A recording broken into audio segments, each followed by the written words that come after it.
नमस्कार दोस्तों।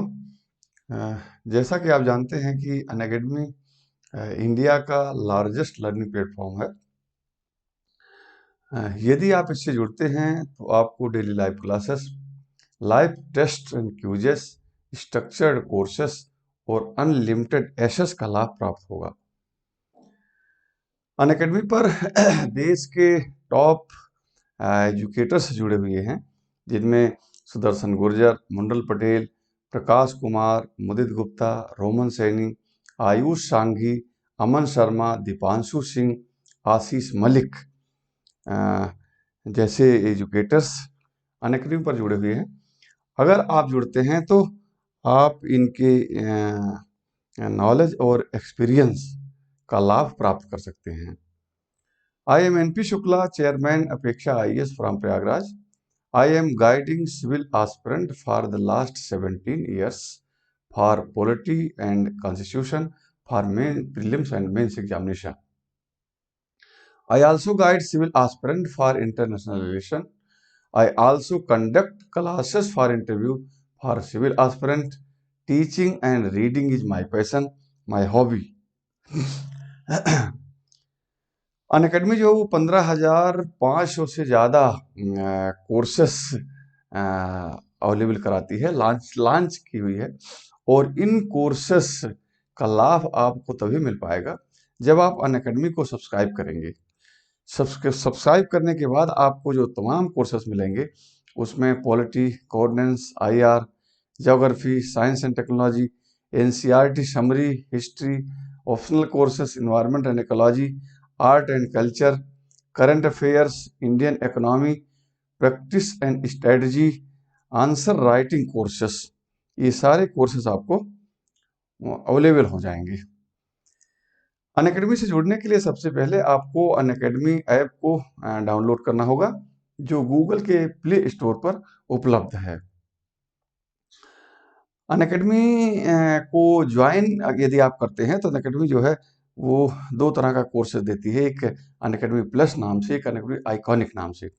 यदि अनअकैडमिक प्लस कोर्स को आप ज्वाइन करते हैं तो उसकी 6 मंथ्स की फीस 40,500 रुपये है, 1 साल की फीस 49,500 रुपये है, 2 साल की फीस 72,000 रुपये है और 3 साल की फीस 90,000 रुपये है। लेकिन यदि आप मेरे कोड NPS 10 का इस्तेमाल करते हैं तो इस फीस में आपको 10% डिस्काउंट मिल जाएगा। जैसे अगर आप 6 महीने की फीस जो 40,500 रुपये है, उसकी फीस मेरे NPS 10 कोड के तहत इस कोर्स को लेने पर 36,450 रुपये हो जाएगी। इसी प्रकार 12 महीने की जो फीस है 49,500, वो 44,550 हो जाएगी। 2 साल की फीस 72,000 रुपये है, वो 64,800 रुपये हो जाएगी। और 3 साल की फीस जो 90,000 रुपये है वो 81,000 रुपये हो जाएगी। यदि आप अनअकैडमी द्वारा प्रोवाइड आइकॉनिक कोर्स से जुड़ते हैं, आइकॉनिक कोर्स को लेते हैं, तो इसमें सुविधाएं और बढ़ जाती हैं। इसकी 1 साल की फीस 74,500 रुपये है, 2 साल की फीस 1,15,750 रुपये है और 3 साल की फीस 1,53,750 रुपये है। लेकिन यहाँ भी वो सुविधा है आपको, यदि आप मेरे कोड NPS 10 के तहत इस कोर्स को लेते हैं, इससे जुड़ते हैं, तो इसमें आपको 10% की छूट के साथ ये फीस आपकी हो जाएगी। जो 1 साल की फीस 74,500 रुपये है वो 67,050 रुपये हो जाएगी। 2 साल की फीस जो 1,15,750 है वो 1,04,175 रुपये हो जाएगी और 3 साल की फीस 1,53,750 है वो 1,29,375 रुपये हो जाएगी। अनअकैडमी के द्वारा नए सत्र में कई बैचेज आरंभ किए गए हैं, जिसमें 6th मंथ बैच कोर्सेज है फॉर UPSC CSC के लिए। कंप्लीट 1 ईयर बैच कोर्स है UPSC CSC 2022 के लिए। Complete 2 years GS batch course for UPSC CSC 2023 को टारगेट करते हुए। इसी प्रकार NCERT batch for UPSC CSC prelims के लिए ये सारे कोर्स जो है अनअकैडमी के द्वारा लॉन्च किए गए हैं। अब अनअकैडमी के द्वारा एक प्रोग्राम ये लॉन्च किया गया है कि यदि कोई स्टूडेंट, कोई छात्र छात्रा वो अनअकैडमिक प्लस के तहत ऑप्शनल को लेता है और अनअकैडमिक आइकॉनिक के तहत जीएस को लेता है, तो इन दोनों की सम्मिलित जो फीस होगी वो 1 साल की फीस 88,705 रुपये, 2 साल की फीस 1,31,550 रुपये और 3 साल की फीस 1,67,220 रुपये। इसी प्रकार यदि कोई स्टूडेंट जो अनअकैडमी प्लस के तहत इन दोनों कोर्सों को सम्मिलित रूप से ज्वाइन करना चाहता है, यूपीएससी सीएससी जीएस तथा यूपीएससी सीएससी ऑप्शनल के लिए, तो उसकी 1 साल की फीस 70,103 रुपये, 2 साल की फीस 99,680 रुपये और 3 साल की फीस 1,21,200 रुपये हो जाएगी।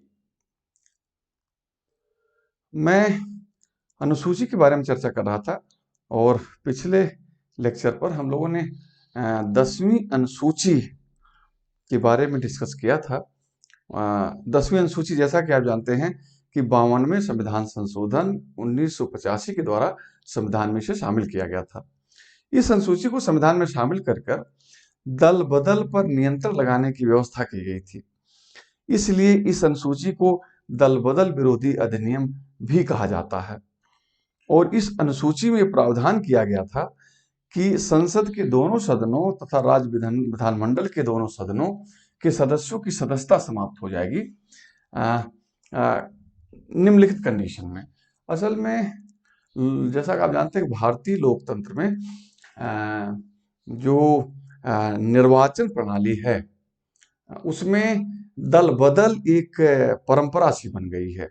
दल बदल एक सामान्य सी बात बन गई है जो न केवल प्रशासन में जनता के विश्वास को कम करती है बल्कि ये अनैतिकता को वृद्धि देती है, अनैतिकता को बढ़ाती है।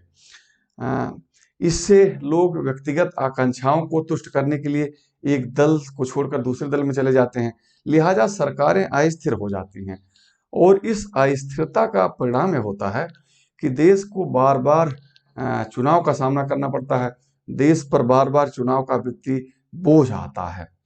इन्हीं सारे परिस्थितियों को नियंत्रित करने के लिए कि ताकि इस तरह की प्रवृत्ति को रोका जा सके, इस तरह के परंपरा पर नियंत्रण लगाया जा सके, इसी उद्देश्य से 1985 में तत्कालीन प्रधानमंत्री राजीव गांधी के द्वारा ये पहल करते हुए संविधान में 52वां संविधान संशोधन करवाया गया और उसमें 10वीं अनुसूची को समाहित किया गया, शामिल किया गया। 10वीं अनुसूची को शामिल करके प्रावधान किया गया कि संसद के दोनों सदनों मतलब लोकसभा और राज्यसभा तथा राज्य विधानमंडल के दोनों सदनों अर्थात राज्य विधानसभा तथा राज्य विधान परिषद में से किसी की सदस्यता समाप्त हो जाएगी यदि वे निम्नलिखित में से किसी आचरण के दोषी पाए जाते हैं। तो इसमें पहली बात कही गई थी कि यदि वो अपने मूल राजनैतिक दल से त्यागपत्र देता है तो उसके सदन की सदस्यता भी समाप्त हो जाएगी। आप जानते हैं कि सदन में जो सदस्य होते हैं वो 3 तरह के सदस्य होते हैं। एक तो निर्वाचित सदस्य होते हैं, दूसरे जो किसी दल के सदस्य होते हैं, किसी दल के बिहाफ पर, किसी दल के मतलब एजेंडा पर, उसकी विचारधारा पर चुनाव जीत कर आते हैं, निर्वाचित होते हैं। दूसरे ऐसे होते हैं जो निर्दलीय या स्वतंत्र उम्मीदवार होते हैं, जो किसी दल विशेष की विचारधारा या उनके एजेंडे पर चुनाव जीत कर नहीं आते बल्कि व्यक्तिगत विचारधारा पर वो चुनाव जीत के आते हैं, जनता के सामने जाते हैं, अपनी विचारधारा को मतलब उसका प्रचार करते हैं, उस आधार पर वो चुनाव जीत कर आते हैं। तीसरे जो सदस्य होते हैं सदन में उन्हें नॉमिनेट मेंबर कहा जाता है, उन्हें मनोनीत सदस्य कहा जाता है, जिन्हें कुछ योग्यताओं के साथ सदन में मनोनीत किया जाता है। तो ये 3 तरह के सदस्य होते हैं। इनमें से जो सदस्य पहले टाइप के हैं, जो किसी दल के बिहाफ पर चुनाव जीत के आते हैं, तो उनके बारे में प्रावधान किया गया है 10वीं अनुसूची को। इसे एंटी डिफेक्शन रूल भी कहा जाता है। 10वीं अनुसूची को एंटी डिफेक्शन रूल मतलब दल बदल विरोधी अधिनियम, क्योंकि दल बदल पर कंट्रोल करने वाला एक अधिनियम है, कानून है, इसी वजह से इसे दल बदल विरोधी अधिनियम कहा गया है। तो इस अधिनियम में प्रावधान किया गया कि वे सदस्य जो निर्वाचित होकर आए हैं किसी दल विशेष के आइडियोलॉजी के बिहाफ पर, किसी दल विशेष के एजेंडा के आधार पर और अगर ये सदस्य अपने मूल दल से त्यागपत्र देते हैं। कहने का मतलब है कि जिस दल के बिहाफ पर ये चुनाव जीत कर आए हैं उस दल से त्यागपत्र देकर अगर ये किसी दूसरे दल में जाते हैं तो इनकी सदस्यता जो है समाप्त कर दी जाएगी, सदन में इनको डिस्क्वालीफाई घोषित कर दिया जाएगा। दूसरी बात इन्हीं सदस्यों के बारे में कहा गया है कि अगर किसी दल का कोई सदस्य अपने दल के हित के विरुद्ध सदन में मतदान करता है या मतदान में अनुशासित होता है।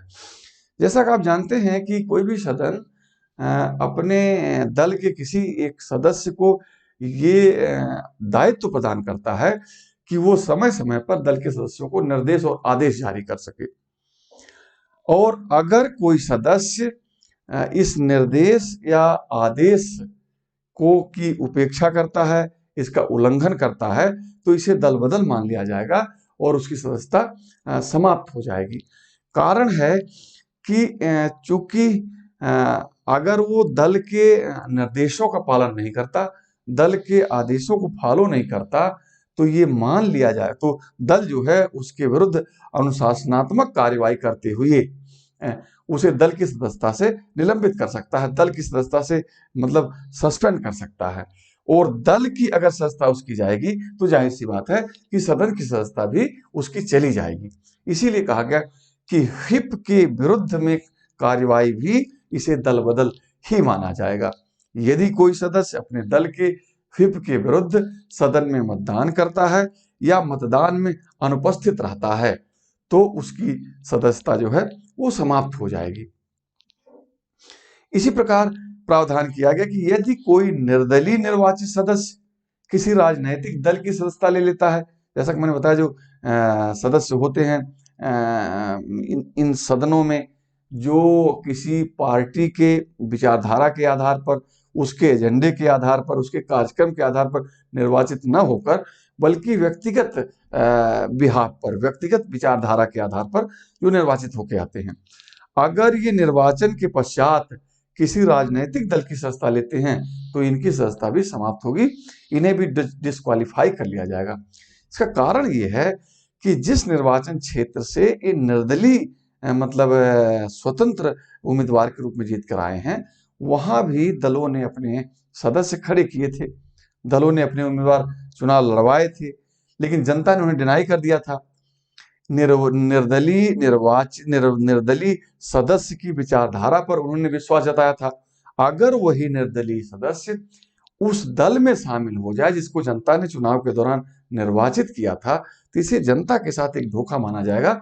इसलिए ये प्रावधान किया गया एंटी डिफेक्शन रूल में, दल बदल विरोधी अधिनियम में, कि यदि कोई निर्दलीय स्वतंत्र उम्मीदवार जो है वो चुनाव जीत कर आया है और चुनाव जीतने के पश्चात वो किसी राजनीतिक दल की सदस्यता ले लेता है तो उसकी दल के सदन की सदस्यता जो है वो समाप्त हो जाएगी। और चौथी बात जो कही गई एंटी डिफेक्शन रूल में कि यदि कोई मनोनीत सदस्य शपथ ग्रहण के 6 महीने पश्चात किसी राजनीतिक दल की सदस्यता ग्रहण कर लेता है तो उसका मनोनयन भी समाप्त हो जाएगा। मनोनीत सदस्यों के बारे में प्रावधान है कि यदि वो 6 महीने के पहले किसी दल में चले जाते हैं तो उनका मनोनयन बना रहेगा, लेकिन 6 महीने के बाद अगर वो ऐसा करते हैं, किसी दल की सदस्यता लेते हैं, तो उनका मनोनयन सदन में समाप्त हो जाएगा। तो ये प्रावधान किया गया दल बदल पर नियंत्रण लगाने के लिए एंटी डिफेक्शन रूल के द्वारा, जिसे 52वें संविधान संशोधन 1985 के द्वारा संविधान का हिस्सा बनाया गया, संविधान में शामिल किया गया। लेकिन इस प्रावधान के कुछ एक्सेप्शन भी बताए गए।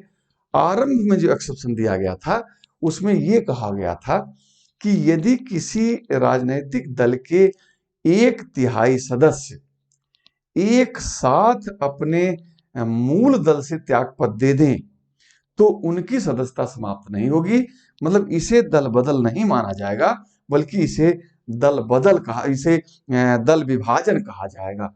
हालांकि इस प्रावधान को 91वें संविधान संशोधन 2003 के द्वारा समाप्त कर दिया गया। वर्तमान प्रावधान यह है कि अब अगर किसी राजनीतिक दल के 1/3 सदस्य भी अपने मूल दल से त्यागपत्र देते हैं, और दूसरे दल में शामिल होते हैं तो उनकी सदस्यता भी समाप्त हो जाएगी। तो पहला एक्सेप्शन ये था, हालांकि इसे अब समाप्त कर दिया गया है।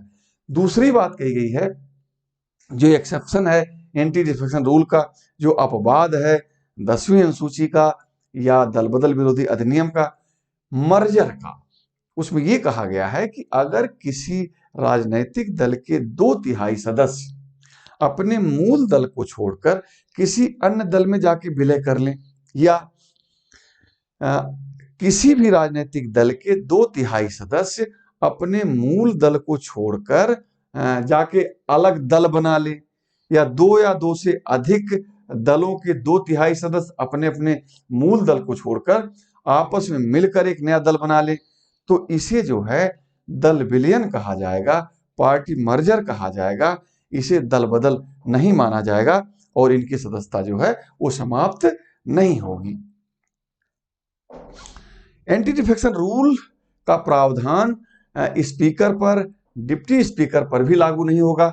इसी प्रकार जो उच्च सदन है उसके क्या नाम है, चेयरमैन और डिप्टी चेयरमैन पर भी लागू नहीं होगा, क्योंकि ये माना जाता है कि स्पीकर जो होता है, लोकसभा अध्यक्ष होता है, राज्यसभा का जो सचिव होता है, ये अपने दलीय दलगत राजनीति से ऊपर होके काम करते हैं, निष्पक्ष होके काम करते हैं, बिना किसी तरह के पक्षपात के काम करते हैं। इसलिए उनको यह अधिकार दिया गया है कि अगर किसी मुद्दे पर सदन में मत बराबर हो जाएं तो वो इस विवाद के समाधान के लिए उन्हें कास्टिंग वोट देने का अधिकार होता है कि वो किसी के पक्ष में मत देकर इस विवाद को समाप्त कर सकते हैं। तो इसे जो है इनके ऊपर एंटी डिफेक्शन रूल की कार्रवाई नहीं होगी। तो 10वीं अनुसूची के एक्सेप्शन के रूप में स्पीकर और डिप्टी स्पीकर को भी शामिल किया गया है। इसी प्रकार 10वीं अनुसूची का प्रावधान उन सदस्यों पर भी लागू नहीं होता जिन सदस्यों को दल ने स्वयं निष्कासित किया है। अगर दल जो है किसी कारण से, पार्टी जो है किसी कारण से अपने किसी मेंबर को अपने दलीय सदस्यता से निष्कासित किया है तो उस पर भी एंटी डिफेक्शन का रूल लागू नहीं होगा, उसकी भी सदन की सदस्यता बनी रहेगी।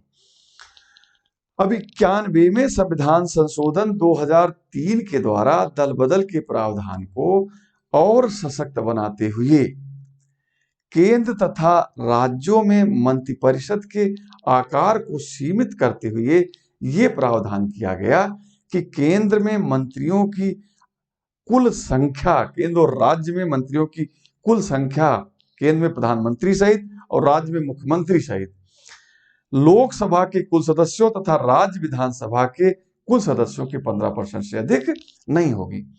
अच्छा, इसके पीछे बड़ा कारण था, जो दल बदल की परंपरा बनी हुई थी उसमें लोगों को अपने व्यक्तिगत पद और प्रतिष्ठा को बढ़ाने के लिए कि हम इस दल से उस दल में चले जाएंगे तो उस दल की सरकार में हमको बड़ा ओहदा मिल जाएगा, हमको बड़ा पद मिल जाएगा, हमको बड़ा मंत्री पद दे दिया जाएगा। इसी प्रलोभन में, इसी लालच में दल बदल को प्रोत्साहन मिल रहा था। तो 91वें संविधान संशोधन द्वारा यह प्रावधान किया गया कि अगर मंत्रिपरिषद के आकार को ही सीमित कर दिया जाए तो जाहिर सी बात है कि कोई भी प्रधानमंत्री या मुख्यमंत्री उन्हीं लोगों को मंत्री बनाएगा जो वास्तव में कॉम्पिटेंट होंगे, क्योंकि उसको एक अच्छी सरकार भी देनी होती है। तो केवल मंत्री बनाने के लिए, केवल उनको उनके पद को बढ़ाने के लिए, उनके ओहदा को बढ़ाने के लिए ये प्रलोभन नहीं दिया जा सकेगा, क्योंकि मंत्री परिषद का आकार ही सीमित कर दिया जा रहा है। इसलिए जो है 91वें संविधान संशोधन के द्वारा ये प्रावधान करके प्रधानमंत्री और मुख्यमंत्री की इस शक्ति को सीमित किया गया ताकि दल बदल को बढ़ावा न दिया जा सके। ये सारे प्रावधान किए गए थे 10वीं अनुसूची में। अब 10वीं अनुसूची अपने मतलब जैसे ही अस्तित्व में आई उसको लेके, मतलब एंटी डिफेक्शन रूल जैसे अस्तित्व में आया उसको लेके कुछ विवाद खड़े हो गए। जैसे पहला विवाद तो यही हुआ कि इसमें आरोप लगाया गया कि एंटी डिफेक्शन रूल के द्वारा, दल बदल विरोधी अधिनियम के द्वारा दल की पोजीशन को, पार्टी की पोजीशन को काफी मजबूत बना दिया गया, काफी उन्हें ज्यादा ताकत दे दी गई है। कि दल अगर कहे, दल के निर्देश पर कोई व्यक्ति वोट करे या ना करे, दल के निर्देश पर कोई व्यक्ति अपनी अभिव्यक्ति करे ना करे, तो इससे मतलब सदस्यों की अपनी गरिमा जो है वो प्रभावित मतलब जैसे होती दिख रही है इस कानून से। ये एक बड़ी आलोचना की गई 10वीं अनुसूची के बारे में या एंटी डिफेक्शन रूल के बारे में। जबकि संविधान में प्रावधान है, अनुच्छेद 105 और अनुच्छेद 194 सदस्यों को इस प्रकार का विशेषाधिकार देते हैं विचार और अभिव्यक्ति का, उन्हें कि वो जहां चाहे मत दें, जहां चाहे करें। उनमें केवल एक प्रतिबंध है कि वो सदनीय मर्यादा को बचाए रखें और न्यायाधीशों के आचरण पर कोई टिप्पणी न करें। इसके अलावा वो किसी भी तरह का अभिव्यक्ति करने का अधिकार उनके पास होगा। ये अधिकार उन्हें जो संसद के दोनों सदस्यों को अनुच्छेद 105 देता है, राज्य विधानमंडल के दोनों सदस्यों को ये अधिकार अनुच्छेद 194 देता है। 10वीं अनुसूची के प्रावधान, एंटी डिफेक्शन रूल के प्रावधान इसी चीज को छीन रहे हैं, तो इसको लेके एक बड़ा विवाद हुआ।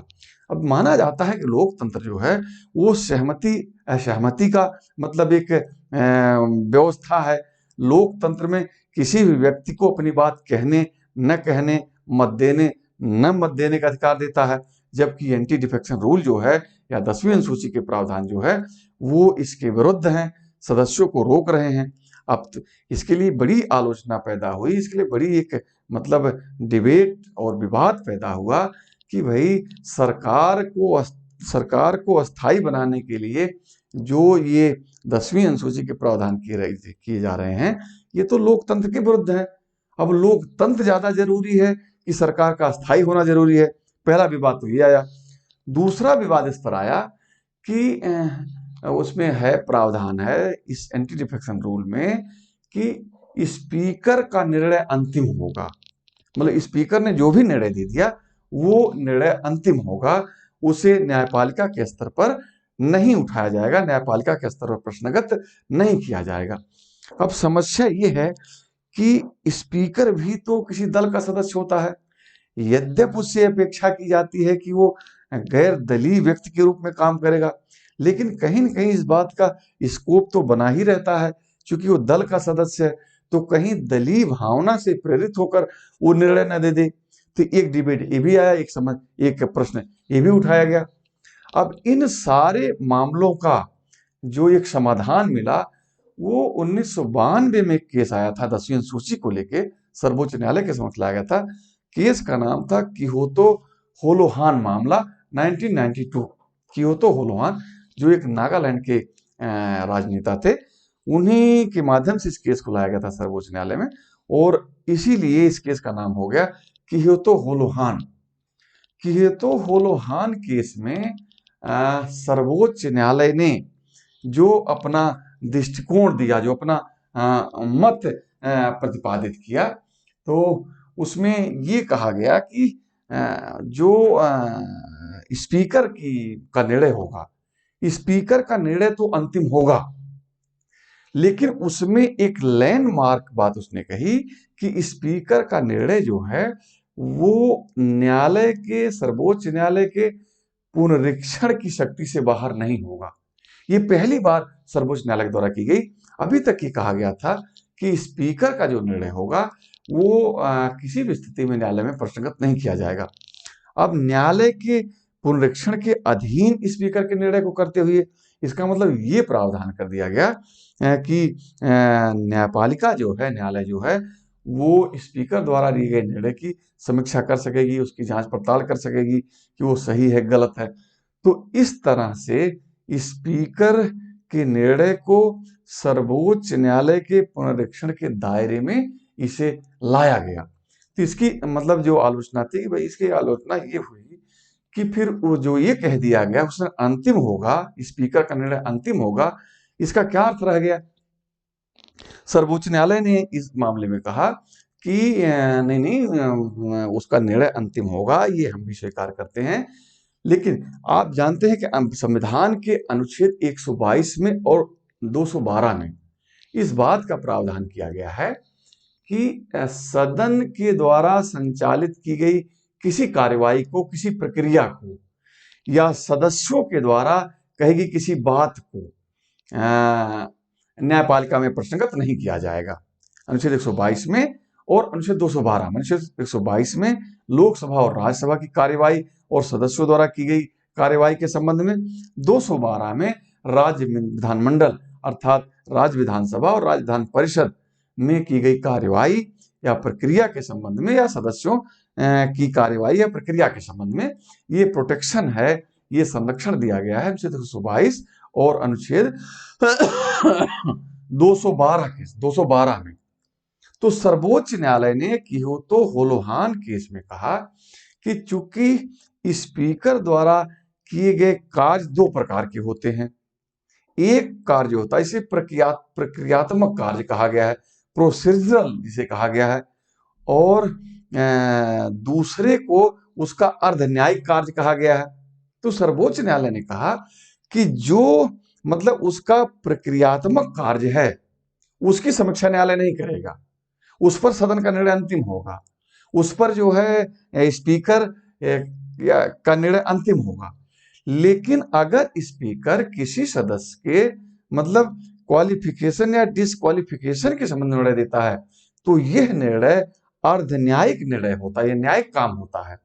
और हर न्यायिक काम की समीक्षा करने की शक्ति सर्वोच्च न्यायालय में निहित है, क्योंकि सर्वोच्च न्यायालय का जो न्यायिक पुनर्विलोकन की शक्ति है वो संविधान का मूल ढांचा है, उसे किसी भी स्थिति में उसे छीना नहीं जा सकता। केशवानंद भारती बाद में सर्वोच्च न्यायालय ने स्पष्ट किया था कि संविधान का जो मौलिक ढांचा है उस मौलिक ढांचे में किसी तरह का परिवर्तन करने की शक्ति ना तो संसद को है न किसी को है। और चूंकि सर्वोच्च न्यायालय ने मिनर्वा मिल्स बनाम भारत संघ मामले में ये तय कर दिया था कि सर्वोच्च न्यायालय का न्यायिक पुनर्विलोकन की शक्ति जो है वो संविधान के मौलिक ढांचे में शामिल है, इसलिए सर्वोच्च न्यायालय सारे न्यायिक कार्यों का, चाहे उन पूर्ण न्यायिक कार्य हो चाहे अर्ध न्यायिक कार्य हो, उनकी समीक्षा करने का अधिकार है। तो इस प्रकार कियोतो होलोहान केस में सर्वोच्च न्यायालय ने ये निर्णय दिया कि स्पीकर का जो न्यायिक कार्य है, स्पीकर का जो अर्ध न्यायिक कार्य है, उसकी समीक्षा करने की शक्ति न्यायपालिका सर्वोच्च न्यायालय में निहित है। इसी पर आगे चल के जो 2020 में मणिपुर का केस आया था उसमें सर्वोच्च न्यायालय कियोतो होलोहान केस से आगे बढ़ते हुए ये राय व्यक्त की थी कि भारत में अब सदस्यों के क्वालिफिकेशन डिसक्वालिफिकेशन पर निर्णय करने के लिए एक अधिकरण का गठन कर लेना चाहिए, एक अधिकरण का गठन किया जाना चाहिए जिसमें सर्वोच्च न्यायालय या उच्च न्यायालय के रिटायर्ड न्यायाधीश हों, कुछ विधि विशेषज्ञ हों, इनको मिला के एक अधिकरण बनाया जाए और यही अधिकरण लोकसभा, राज्यसभा, राज्य विधानसभा, राज्य विधान परिषद के सदस्यों के मतलब अयोग्यता और योग्यता के बारे में निर्णय करे। हालांकि ये भी विचार आया था कि ये काम निर्वाचन आयोग को दे दिया जाए, लेकिन समस्या है कि निर्वाचन आयोग जो है वो राष्ट्रपति के निर्देशन में काम करता है और राष्ट्रपति जो है वो मंत्रिपरिषद की सलाह पर काम करता है। तो यहाँ भी उसको बना हुआ था कि निर्वाचन आयोग जो है वो सही ढंग से वो काम करेगा कि नहीं करेगा, इस बारे में इस पर संदेह है। इसीलिए सुझाव दिया गया कि एक निष्पक्ष अधिकरण, एक निष्पक्ष ट्रिब्यूनल्स की स्थापना की जाए जो इन सदस्यों के क्वालिफिकेशन और डिसक्वालिफिकेशन पर निर्णय कर सके। तो ये मामले आए थे कियोतो होलोहान केस में, जिसका संबंध 10वीं अनुसूची से है। 11वीं अनुसूची 11वीं अनुसूची को जैसा कि आप जानते हैं कि 73वें संविधान संशोधन 1993 के द्वारा संविधान में शामिल करके पंचायतों को संवैधानिक दर्जा दिया गया। पंचायत इस अनुसूची को संविधान में शामिल करते हुए पंचायतों को कार्य करने हेतु 29 विषय प्रदान किए गए और संविधान में अनुच्छेद 243 का से लेकर अनुच्छेद 243 ड़ तक के प्रावधान किए गए। इन प्रावधानों में इन उपबंधों के अंतर्गत पंचायती राज व्यवस्था का पूरा सिस्टम बताया गया, पूरी उसकी प्रक्रिया, पूरी पद्धति, पूरी संरचना बताई गई और ये तय किया गया कि पंचायतों को कार्य करने हेतु 29 विषय प्रदान किए जाएंगे। तो इस प्रकार से 11वीं अनुसूची को संविधान में शामिल करके पंचायतों को संवैधानिक दर्जा देते हुए पंचायती राज व्यवस्था को भारतीय शासन व्यवस्था का अटूट अंग बना दिया गया। अगर हम पंचायती राज व्यवस्था के अतीत के संबंध में चर्चा करें, अतीत पर दृष्टि डालें, तो हम पाते हैं कि भारत में पंचायती राज व्यवस्था का एक मजबूत अतीत रहा है। चोल काल में पंचायती राज व्यवस्था अपने सभी श्रेष्ठ गुणों से संपन्न थी। आधुनिक काल में लॉर्ड मेयो, जो 1869 से लेके 1872 तक भारत का बतौर वायसराय था, तो लॉर्ड मेयो को भारत में स्वायत्तशासी संस्थानों की तरफ ध्यान दिलाने का श्रेय दिया जाता है। मतलब लॉर्ड मेयो ने पहली बार मतलब इधर ध्यान दिलाया था कि स्वायत्तशासी संस्थाओं को अस्तित्व में लाया जाए, ताकि लोकतंत्र को और जीवंत बनाया जाए और सामान्य जनता को भी प्रशासन में भागीदार बनाया जाए। लेकिन लॉर्ड मेयो द्वारा जो ये काम किया गया, इसकी असली क्रेडिट और सही क्रेडिट उसका उत्तरवर्ती वायसराय लॉर्ड रिपन को मिला, क्योंकि लॉर्ड रिपन को भारत में स्थानीय स्वशासन की शुरुआत करने का श्रेय दिया जाता है। उसने इस प्रक्रिया को शुरुआत करने पर अमल की, इसीलिए लॉर्ड रिपन को भारत में स्थानीय स्वशासन का जनक कहा जाता है। इसी प्रकार भारत शासन अधिनियम 1919 द्वारा स्वायत्तशासी संस्थाओं को वैधानिकता प्रदान की गई, जबकि 26 नवंबर 1949 को पारित किए गए संविधान के भाग 4 के अंतर्गत नीति निदेशक सिद्धांतों के तहत अनुच्छेद 40 में पंचायतों के गठन का आदर्श रखा गया। इसी आदर्श को क्रियान्वित करने हेतु डॉक्टर बलवंत राय मेहता को केंद्रीय मंत्रिमंडल में बतौर पंचायती राज मंत्री शामिल किया गया। बलवंत राय मेहता के नेतृत्व में आधुनिक पंचायती राज व्यवस्था के संबंध में सुझाव देने हेतु एक समिति का गठन किया गया, जिसे बलवंत राय मेहता समिति के नाम से जाना जाता है। बलवंत राय मेहता समिति को सामुदायिक विकास कार्यक्रम, जो भारत सरकार के द्वारा 1952 में अमेरिका के मतलब सहयोग से तत्कालीन प्रधानमंत्री जवाहरलाल नेहरू के द्वारा इसे चलाया गया था। इसी प्रकार 1953 में राष्ट्रीय प्रसार सेवा नामक कार्यक्रम चलाया गया था। चूंकि ये दोनों कार्यक्रम विफल हो गए, सामुदायिक विकास कार्यक्रम चलाए जाने का जो मूल उद्देश्य था वो ये था कि सरकारी मशीनरी और जनता के बीच की दूरी को कम किया जाए। जनता जो है वो इस बात के लिए जागरूक हो सके, इस बात के लिए समझदार बन सके कि जो सरकारी मशीनरी के जो अधिकारी हैं, जो कर्मचारी हैं, वो उनके लिए काम कर रहे हैं ताकि जनता उनसे जुड़ सके। लेकिन चूंकि इन दोनों कार्यक्रमों को जिस उद्देश्य से लाया गया था, उन दोनों उद्देश्यों से भटक गए। जहां इनको सरकारी मशीनरी और जनता के बीच की दूरी को कम करना था, वहीं इन कार्यक्रमों के द्वारा कह लीजिए सरकारी मशीनरी के विस्तार पर बल दिया गया, जिससे जनता जो है इन कार्यक्रमों के प्रति उदासीन हो गई और इनसे कट गई। तो बलवंत राय मेहता समिति को ये बताना था, इस मुद्दे पर सिफारिश करनी थी कि आखिर भारत में सामुदायिक विकास क्रम और राष्ट्रीय प्रसार सेवा जिन उद्देश्यों को लेके इन कार्यक्रम को चलाया गया था वो विफल क्यों हुआ, तथा भारत में पंचायती राज व्यवस्था के संबंध में वो सुझाव दे। बलवंत राय मेहता समिति ने अपनी सिफारिशों में बताया कि सामुदायिक विकास कार्यक्रम और राष्ट्रीय प्रसार सेवा की असफलता का प्रमुख कारण जनता की सहभागिता न होना, जनता इसमें नहीं जुड़ पाई, जनता इसमें सहभागी नहीं बन पाई। और सहभागी न होने का कारण मैंने बताया कि चूंकि इसमें जो है सरकारी मशीनरी कि विस्तार पर बल दिया गया, जबकि उद्देश्य था कि सरकारी मशीनरी और जनता के बीच की दूरी को कम किया जाए।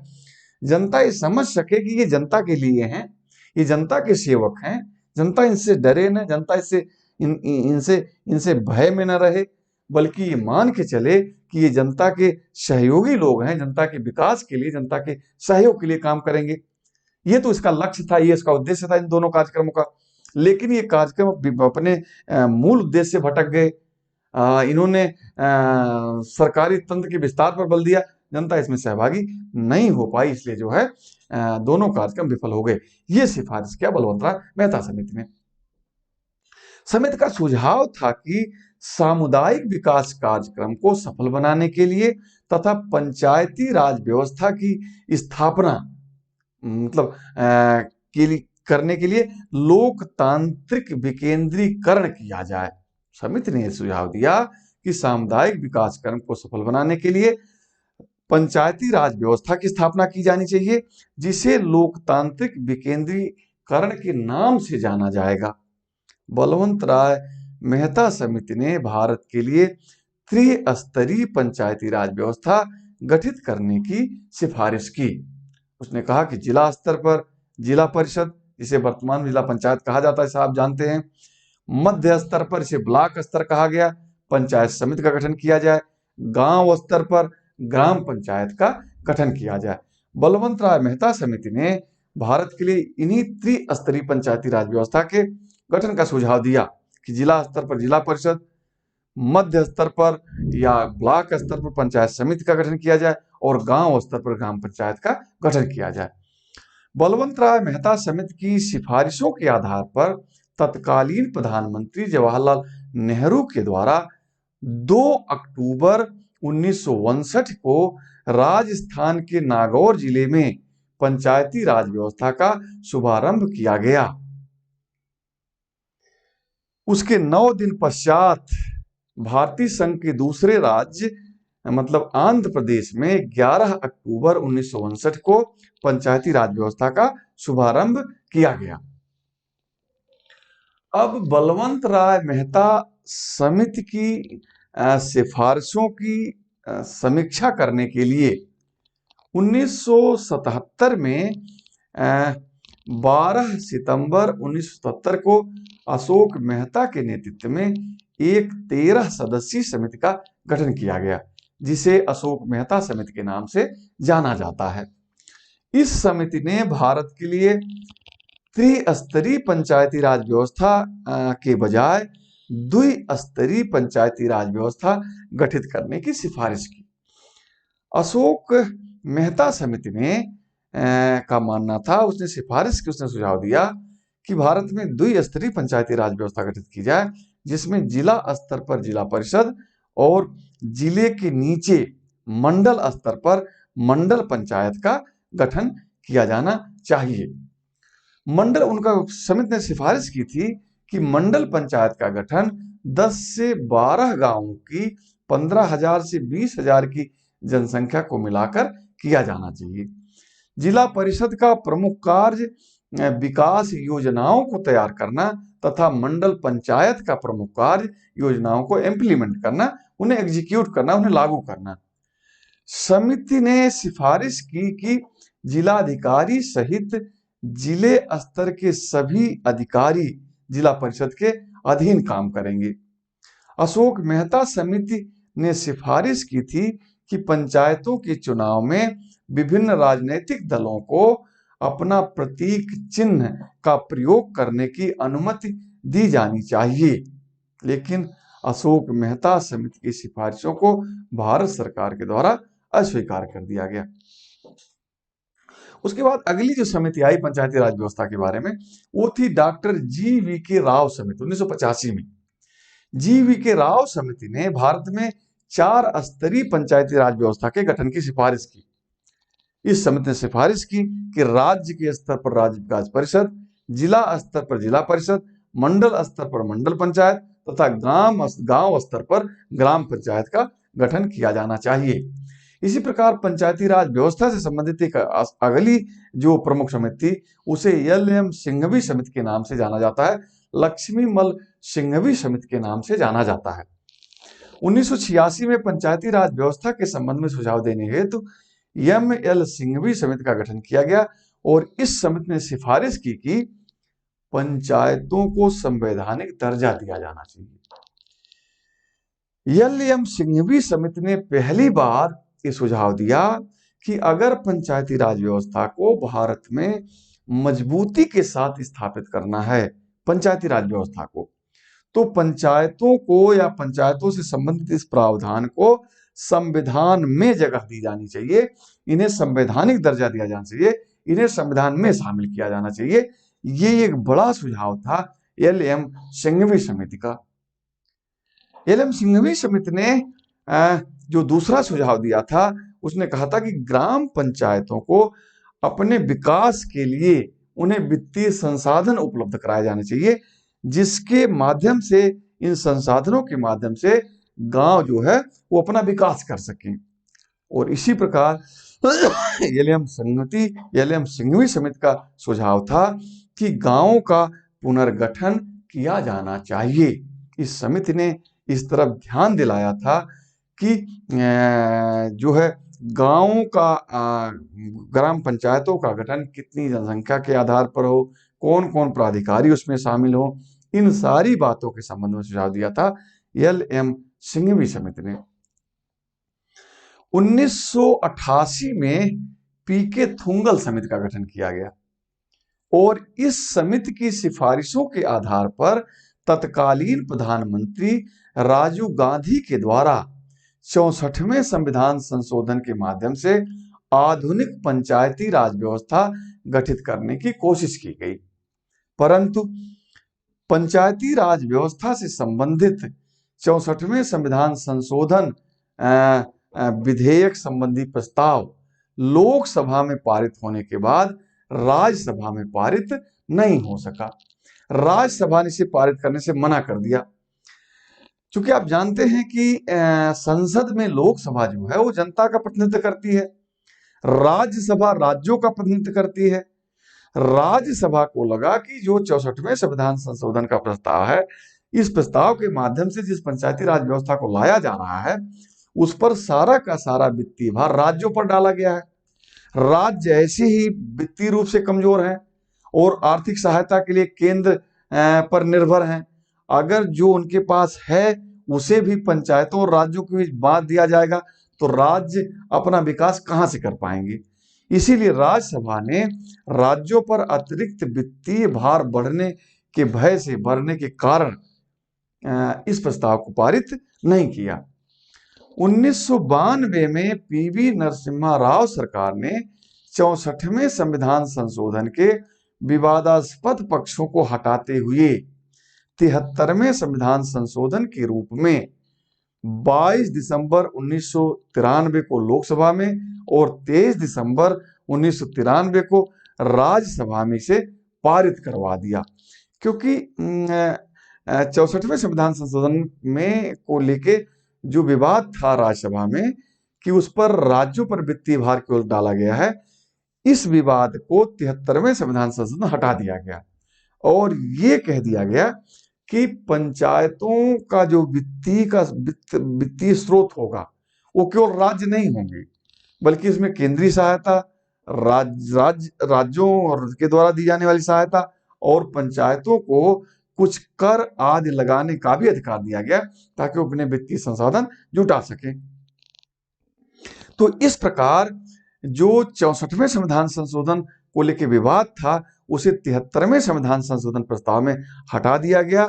लिहाजा लोकसभा राज्यसभा से पारित करवा के 17 राज्य विधानसभाओं द्वारा अनुमोदित करने के पश्चात 20 अप्रैल 1993 को राष्ट्रपति महोदय के द्वारा इस पर अनुमति प्रदान कर दी गई और जिसके फलस्वरूप पंचायती राज व्यवस्था अस्तित्व में आ गई। इस प्रकार 73वें संविधान संशोधन 1993 द्वारा त्रिस्तरीय पंचायती राज व्यवस्था गठित करते हुए अनुच्छेद 243 का से लेकर 243 तक उन्हें संवैधानिक मतलब आधार प्रदान किया गया और 73वें संविधान संशोधन के द्वारा यह भी प्रावधान किया गया था कि जिन राज्यों की जनसंख्या 20 लाख या उससे कम होगी वहां मध्यवर्ती स्तर का गठन नहीं किया जाएगा। कहने का मतलब है कि जिस राज्य की जनसंख्या 20 लाख से कम होगी वहां पर केवल 2 स्तर काम करेंगे, जिला स्तर पर जिला परिषद और गांव स्तर पर ग्राम पंचायत। पंचायती 73वें संविधान संशोधन के द्वारा भी सामान्यतः त्रिस्तरीय पंचायती राज व्यवस्था का प्रावधान किया गया। जिला स्तर पर जिला परिषद, ब्लॉक स्तर पर पंचायत समिति और गांव स्तर पर ग्राम पंचायत का गठन किया जाएगा। लेकिन उसमें यह भी प्रावधान कर दिया गया कि जिन राज्यों की जनसंख्या 20 लाख या उससे कम होगी वहां पर मध्यवर्ती स्तर पर मतलब पंचायत समिति का गठन नहीं किया जाएगा, मध्यवर्ती स्तर का गठन नहीं किया जाएगा, मतलब ब्लॉक स्तर पर पंचायत समिति नहीं होगी। ये सारे प्रावधान किए गए थे। इस क्या नाम है 10वीं सूची में, इसमें 11वीं अनुसूची में 11वीं सूची में यह भी प्रावधान किया गया कि पंचायती राज व्यवस्था के सफल संचालन के लिए हर 5वें वर्ष चुनाव कराए जाने का प्रावधान भी किया गया। और इसमें जो है ये भी प्रावधान किया गया कि महिलाओं को प्रत्येक स्तर पर मतलब 33% आरक्षण का प्रावधान किया गया। पंचायतों से संबंधित विवादों को निपटाने का अधिकार अधिकतर राज्यों में जिलाधिकारी को दिया गया है। पंचायतों को अपने जो उनके वित्तीय संसाधन होंगे उनके लिए कहा गया कि उनको जो आर्थिक सहायता केंद्र से भी मिलेगी, उनको आर्थिक सहायता राज्यों से मिलेगी तथा उन्हें कुछ कर आज लगाने का भी अधिकार दिया गया, जैसे मेला कर है, जलसा कर है, जुलूस कर है। तो इस तरह के जो स्थानीय स्तर पर टैक्स लगते हैं, इस टैक्स को लगा के भी वो अपने आर्थिक संसाधनों की व्यवस्था कर सकेगी। तो ये सारे प्रावधान किए गए थे 11वीं अनुसूची के माध्यम से पंचायती राज व्यवस्था को सफल बनाने के लिए। 12वीं अनुसूची 74वें संविधान संशोधन 1993 के द्वारा 12वीं अनुसूची को संविधान में शामिल करके नगर पालिकाओं को संवैधानिक दर्जा दिया गया। करीब जो व्यवस्था 11वीं अनुसूची के माध्यम से ग्रामीण क्षेत्रों में की गई वही व्यवस्था 12वीं अनुसूची के माध्यम से नगरीय क्षेत्रों में की गई। अब भारतीय संविधान के अनुच्छेद 243 ता से लेकर अनुच्छेद 243 या 6 तक नगर पालिकाओं को कार्य करने हेतु 18 विषय प्रदान करते हुए त्रिस्तरीय नगर पालिका व्यवस्था की स्थापना की गई। अब इसमें तीनों स्तर कौन कौन से होंगे? पहला होगा नगर पंचायत, दूसरा नगर पालिका और तीसरा नगर निगम। 11वीं अनुसूची में आपने देखा था कि पहले स्तर पर जो था वो जिला परिषद था, फिर कह लीजिए कि पंचायत समिति का गठन था ब्लॉक स्तर पर, और फिर गांव स्तर पर ग्राम पंचायत का गठन था। उसी प्रकार की त्रिस्तरीय व्यवस्था 74वें संविधान संशोधन 1993 के द्वारा ही 12वीं अनुसूची के माध्यम से किया गया। और इसमें प्रावधान किया गया कि वे गांव जिनकी जनसंख्या 10 से 20 हजार के बीच होगी वहां और जहां नगरीय सुविधाएं विकसित हो रही हों, जिस गांव की जनसंख्या 10,000 से लेकर 20,000 के बीच होगी और ऐसे गांव में नगरीय सुविधाएं विकसित हो रही हों। नगरीय सुविधाओं के विकास का मतलब है कि वहां पेयजल की समस्या, सड़क की समस्या, विद्युत की समस्या, क्या नाम है वो, और क्या नाम है चिकित्सीय व्यवस्था, ये विकसित हो रही हों। तो ऐसे गांव में नगर पंचायत की स्थापना की जाएगी। ये पहला स्तर होगा। कहने मतलब वो गांव जो नगरीय व्यवस्था के समीप पहुंच रहे हैं सुविधाओं को लेकर, व्यवस्थाओं को लेकर, वहां पर नगर पंचायत का गठन किया जाएगा। दूसरा जो स्तर बताया कि वे छोटे शहर जिनकी जनसंख्या 20,000 से 3 लाख के मध्य होगी वहां पर नगर पालिका का गठन किया जाएगा। और तीसरा जो स्तर है, जो बड़े शहर हैं, वे बड़े शहर जिनकी जनसंख्या मतलब 3 लाख से ऊपर होगी वहां पर नगर निगम की स्थापना की जाएगी। तो इस प्रकार शहरों को छोटे छोटे वार्डों में बांट करके जो जिन प्रतिनिधियों का चुनाव किया जाएगा उन्हें पार्षद कहा जाएगा, उन्हें सभासद कहा जाएगा, और इनके जो अध्यक्षों का चुनाव होगा उनका चुनाव प्रत्यक्ष या परोक्ष रूप से कराए जाने का प्रावधान 12वीं अनुसूची के माध्यम से किया गया। तो ये भारतीय संविधान में उल्लिखित अनुसूचियों का विवरण था जिनके बारे में हमने डिस्कस किया। पहली अनुसूची, दूसरी अनुसूची, तीसरी, चौथी, पांचवी, छठी, सातवीं, आठवीं, आठवीं तक मूल संविधान में थी। उसके बाद 9वीं, 10वीं, 11वीं, 12वीं, जिन्हें संविधान संशोधनों के माध्यम से जोड़ा गया और इनमें इन तमाम कंटेंट की व्यवस्था की गई, इन तमाम व्यवस्थाओं का उल्लेख किया गया। जैसा कि आप जानते हैं कि अनअकैडमी जो है वो समिट 2.0 नाम का एक समिट का आयोजन की है, जो 20 और 21 2 दिन के लिए इसका आयोजन किया गया है। इसमें 70 मतलब आइकॉनिक स्पीकर्स होंगे और 20 टॉक एंड डिस्कशंस तथा 32 जो है वर्कशॉप का इनका अपना योजना है, इनका अपना कार्यक्रम है। अनअकैडमी कम्बैट के तहत एक प्रोग्राम लेके आई है जो क्विज कॉन्टेस्ट का है, जिसका आयोजन जो है वो 28 फरवरी दिन में 11 बजे किया गया है, जिसमें 60 सवाल होंगे 60 मिनट के लिए, मतलब 1 घंटे के लिए। जो भी इसमें रैंक हासिल करेंगे उनके लिए अनअकैडमी के द्वारा सुविधाएं प्रदान की गई हैं, और सुविधाएं ये दी गई हैं कि जिनकी रैंक 1 से 3 के बीच होगी उनको जो है उनके लिए पूरी फीस माफ होगी। जिनकी रैंक 4 से 10 के बीच होगी उनकी 75% फीस माफ कर दी जाएगी, और जिनकी रैंक 11 से 50 के बीच होगी उन्हें 50% का डिस्काउंट दिया गया है, और जिनकी रैंक 51 से 500 के बीच होगी उनकी 25% जो है उन्हें फीस में डिस्काउंट दिया गया है। ठीक है दोस्तों, अगर लेक्चर आपको अच्छा लगा हो तो इसे सब्सक्राइब करें, लाइक करें और शेयर करें। Thank you.